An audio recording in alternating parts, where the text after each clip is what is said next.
రక్తనాళాల్లో కొవ్వుగడ్డలు అడ్డం పడితే గుండెపోటు ప్రమాదం ముంచుకొస్తుంది. ఏకంగా ప్రాణమే ప్రమాదంలో పడుతుంది. అచ్చంగా ఇలాంటిది మరొక సమస్య ఉంది. దాని పేరు డీవీటీ. డీప్ వెయిన్ థ్రాంబోసిస్ గా పిలిచే ఈ సమస్యలో రక్తనాళాల్లో కొవ్వుగడ్డలకు బదులుగా ప్రాణాధారమైన రక్తమే గడ్డలుగా మారి అడ్డుపడుతూ ఉంటుంది.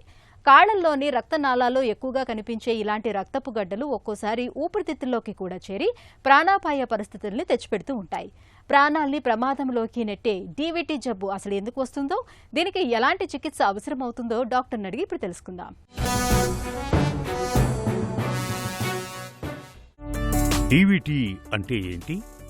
డీవీటీ అంటే డీప్ వీనస్ థ్రాంబోసిస్ అనమాట. అంటే మన లోపల చెడు రక్తనాళంలో ఉన్న రక్తనాళాలు మనకి ఏవైతే కాళ్ళల్లోంచి పైకి తీసుకెళ్తాయో ఆ రక్తనాళాల్లో ఉన్న సమస్యని డీవీటీ అంటాం, డీప్ వీనస్ థ్రాంబోసిస్. సో ఆ రక్తనాళాలన్నింటిలో రక్తం గడ్డ కట్టేయటం వల్ల సడన్గా ఉన్నటువంటి కాళ్ళు ఉబ్బటము, లేకపోతే ఊపిరితిత్తుల్లో సమస్యలు రావటము, ఊపిరి అందకపోవటము, ఆయాసం రావటము, సో నొప్పి, తీవ్రమైన కాళ్ళలో నొప్పి, నడవలేకపోవటం, ఇవన్నీ ఉండేదాన్ని డీవీటీ అంటామన్నమాట. ఇది అక్యూట్గా ఉంటుంది, కొంతమందిలో క్రానిక్గా కూడా ఉండే ఛాన్సెస్ ఉంటుంది. కాళ్లల్లో రక్తనాళాల్లో రక్తపు గడ్డలు ఎందుకు వస్తాయి? మనం ఎవరిలో అయితే యాక్టివిటీ ఉండదో, అంటే ఇన్యాక్టివ్గా అలాగ ఒక్కచోటే మనం కూర్చొని కానీ, క్రానిక్ బ్రెడ్ రిడన్ అంటే మనకు కొంతమంది స్ట్రోక్ పేషెంట్స్ కానీ, పోస్ట్ సర్జరీ ఆపరేషన్ అయిన వాళ్ళు కానీ ఇంట్లో అలా బెడ్ మీద ఉంటారు, వాళ్ళు నడవరు, అలా పడుకొని ఉండడం, ఈ మోకాళ్ళ మార్పిడి చికిత్స కానీ, లేకపోతే ఫ్రాక్చర్స్ అయిన వాళ్ళల్లో కూడా వాళ్ళు బెడ్కే పరిమితం అయిపోతారు, అంటే లేచి నడవటం యాక్టివిటీ ఉండదు. వీళ్ళల్లో కంపల్సరీ డీవీటీ రిస్క్ అనేది చాలా ఎక్కువ ఉంటుందండి.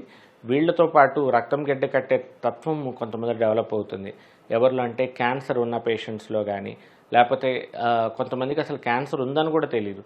డీవీటీ వచ్చాక కానీ వాళ్ళకి పరీక్షలు చేస్తే ఓకే వీళ్ళకి క్యాన్సర్ ఉందని మనకు ఒక అవగాహన వస్తుంది. అలాగా అంటే క్యాన్సర్ పేషెంట్స్లో కానీ, స్మోకర్స్ కానీ, లేకపోతే షుగర్ ఉన్న వాళ్ళల్లో కానీ, డిహైడ్రేషన్, కొంతమంది వామిటింగ్స్, మోషన్స్ అయి డిహైడ్రేట్ అవుతారు, రక్తం గడ్డ చిక్క పడే తత్వం ఉంటుంది. ఇలాంటి వాళ్ళందరిలో కూడా ఈ డీవీటీ అనేది ఉండేదానికి చాలా ఆస్కారం ఉంటుందండి. సో ఈ డీవీటీ వీళ్ళందరిలో కూడా రావడానికి చాలా ముఖ్యమైన కారణం. ఇంకొన్ని రేర్ కాసెస్ ఉంటాయి, లైక్ వెరికోస్ వెయిన్స్ని కూడా నెగ్లెక్ట్ చేస్తే కూడా డీవీటీ వచ్చేదానికి కూడా ఛాన్సెస్ ఉన్నాయి.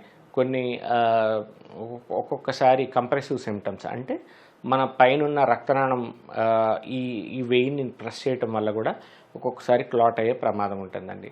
ఇలాంటివన్నిటిలో కూడా మనకి డీవీటీ వచ్చే ఆస్కారం చాలా ఎక్కువగా ఉండదని చెప్పుకోవచ్చు. డీవీటీ జబ్బు ఎందుకు ప్రమాదకరం? డీవీటీ జబ్బు అనేది ఎందుకు ప్రమాదకరం అంటే, ఈ చెడు రక్తం అనేది కాళ్ళ నుంచి మన ఛాతిలోకి, లంగ్స్కి తీసుకొని వెళ్తుంది రక్తము.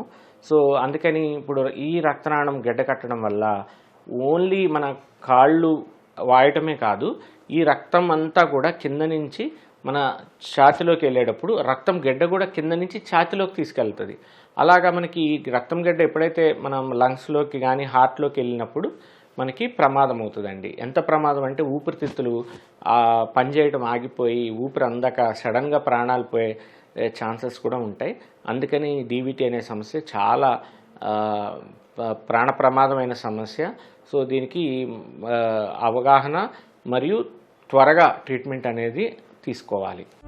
చికిత్స తీసుకోకపోతే డీవీటీతో ఎలాంటి కాంప్లికేషన్లు తలెత్తవచ్చు? చికిత్స మనం నెగ్లెక్ట్ చేసినట్టయితే కాళ్ళు వాపులు, నడవలేకపోవటము, పోస్ట్ థ్రాంబోటిక్ సిండ్రోమ్ అంటాము అవి, మరియు ముఖ్యంగా ఇందాక మనం డిస్కస్ చేసినట్టు లంగ్ కాంప్లికేషన్స్, పల్మనరీ ఎంబోలిజం అంటాం. అంటే ఈ క్లాట్ అంతా వెళ్ళి మన లంగ్స్లో పూడికల కింద ఫామ్ అయ్యి మన లంగ్స్ని బ్లాక్ చేస్తుంది. ఇలాంటి మెయిన్ కాంప్లికేషన్స్, ఒక్కొక్కసారి స్ట్రోక్తో కానీ ప్రజెంటేషన్స్, ఇలాంటివన్నీ కూడా మనకి డీవీటీ వల్ల వచ్చే ఛాన్సెస్ ఉంటాయండి. సో దీనివల్ల మనము ఈ కాంప్లికేషన్స్ అన్నీ డ్రెడ్లీ ఎందుకంటే మనకి ప్రాణానికి ప్రమాదం అయ్యే కాంప్లికేషన్స్ కాబట్టి మనం ఎర్లీగా దీనికి ట్రీట్మెంట్ తీసుకుంటమే మంచిదండి. డీవీటీ జబ్బుని ఎలా నిర్ధారించుకుంటారు? డీవీటీ సమస్యను నిర్ధారించడం చాలా సులువండి. మీరు వెంటనే ఒక వాస్కులర్ సర్జన్ దగ్గరికి వచ్చినట్టయితే మనం కాళ్ళల్లో స్కానింగ్ చేసుకొని మనము ఏదైతే ఈ రక్తనాళం బ్లాక్ అయిందనేది ఒక చిన్న డాప్లర్ స్కాన్ ద్వారా మనకి అవగాహన వస్తుందండి. ఇంకొంతమందిలో మనకి ఎంత ఎక్స్టెండ్ ఉంది ఏంటి అనే దానికి సిటీ పల్మనరీ పెరిఫెరల్ వీనోగ్రామ్ అంటాము. ఐవీసీ వరకు కూడా ఎక్స్టెన్షన్ ఉందా అనేది కూడా చూసుకోవడానికి అవి వాడుతుంటాము. ఒక్కొక్కసారి ఈ పల్మనరీ ఎంబోలిజం కూడా సస్పెక్ట్ చేసినప్పుడు సిటీ పల్మనరీ యాంజియోగ్రామ్ కూడా చేపిస్తుంటామండి. కాళ్లలో రక్తపు గడ్డలకు చికిత్స ఎలా ఉంటుంది? దీనికి ఇప్పుడు చాలా అత్యాధునికమైన చికిత్సా ప్రక్రియలు ఉన్నాయండి. ముఖ్యంగా యాంజియోజెట్ అంటాము. అంటే ఒక మిషన్ ద్వారా ఒక సన్నటి చిన్న సూత్తోనే లోపలికి వెళ్ళడం జరుగుతుంది. ఈ కాళ్ళల్లోంచి ఉన్న బ్లాక్ కొంతమంది గుండె వరకు కూడా ఉంటుందండి.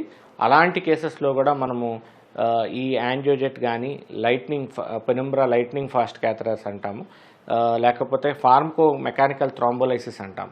ఈ ప్రక్రియల ద్వారా మనం ఒక చిన్న దీని ద్వారా క్లాట్ అంతటినీ కూడా ఒక మందు ఇచ్చి కరిగిచ్చేయడం జరుగుతుంది. కొంత కరగని గడ్డలు గట్టిగా ఉన్న వాటిని ఒక మెకానికల్గా కూడా ఈ మిషన్ ద్వారా ఆ క్లాట్ని మనము ముక్కలు చేసేసి వెంటనే సక్ చేయడం జరుగుతుంది. ఇలాంటి అత్యాధునికమైన చికిత్సా ప్రక్రియలు ఒక మ్యాజిక్ లాగా ఒక 3-4 అవర్స్లోనే మళ్ళీ ఆ రక్త ప్రసరణ నార్మల్ అవుతుంది. ఆ రక్తం గడ్డలన్నీ బయటకు వచ్చేస్తాయి. దాంతోపాటు కొంతమందిలో పల్మనరీ ఎంబోలిజం అనేది రిస్క్ ఉన్న వాళ్ళల్లో మరి ముఖ్యంగా మనం ఈ డీవీటీ ఫిల్టర్ అని కూడా వేస్తామండి. ఇది ఒక అంబ్రెల్లా లాగా ఉంటుంది, జాలిలాగా. దాన్ని ఇలాగ మనం ఐవీసీ ఫిల్టర్లో చేస్తాం. దాని పని అయిపోయిన తర్వాత మళ్ళీ తీసేయడం కూడా జరుగుతుందండి. డీవీటీ జబ్బును నివారించుకునే అవకాశం ఉందా? ప్రాపర్గా హైడ్రేషన్ మెయింటైన్ చేయటము, ఇతర రిస్క్ ఫ్యాక్టర్స్ ఏమీ లేకుండా చూసుకుంటాము. ఇందాక మనం అనుకున్నట్టు ఏదైతే యాక్టివిటీ పోస్ట్ సర్జరీలో వెంటనే మనం లేచి నడవటం, డెలివరీకి పోస్ట్ ప్రెగ్నెన్సీలో కూడా చాలా జాగ్రత్తలు తీసుకోవాలి మనము. అంటే యాక్టివిటీ వెంటనే మనం నడవటం మంచిగా. ఎవరిలో అయితే మనం రిస్క్ ఉందో వాళ్ళకి డీవీటీ ప్రొఫిలాక్టిక్ స్టాకింగ్స్ అని ఉంటాయి, అవి వాడుకోవచ్చు. కొంతమందికి ఫార్మకో ప్రొఫిలాక్సిస్ అని ఇస్తాము, ఇంజెక్షన్స్ కూడా ఇస్తాం. ఇలాంటి ముందు జాగ్రత్తలన్నీ తీసుకుంటాం వల్ల యాక్టివిటీ కూడా మంచిగా ఉండడం వల్ల మనకి డీవీటీ అనేదాన్ని అవాయిడ్ చేయొచ్చు. స్మోకింగ్ ఇలాంటి ఉన్న వాళ్ళలో స్మోకింగ్ మానేయటం చాలా ముఖ్యం డీవీటీకి. సో ఎవరిలో అయితే గడ్డకట్టే తత్వం ఉందో వాళ్ళల్లో మరి ముఖ్యంగా ఈ డీవీటీని ఒక ముందుగానే జాగ్రత్త తీసుకున్నట్టయితే అవాయిడ్ చేసుకోవచ్చు. డీవీటీ జబ్బు విషయంలో అప్రమత్తతే మనకు రక్షణ కవచం. కాళ్లల్లోని రక్తనాళాల్లో రక్తపు గడ్డల ఆనవాళ్లను సకాలంలో గుర్తించి సత్వరమే చికిత్స మొదలు పెడితే డీవీటీ జబ్బు నుంచి సులువుగానే బయటపడొచ్చు.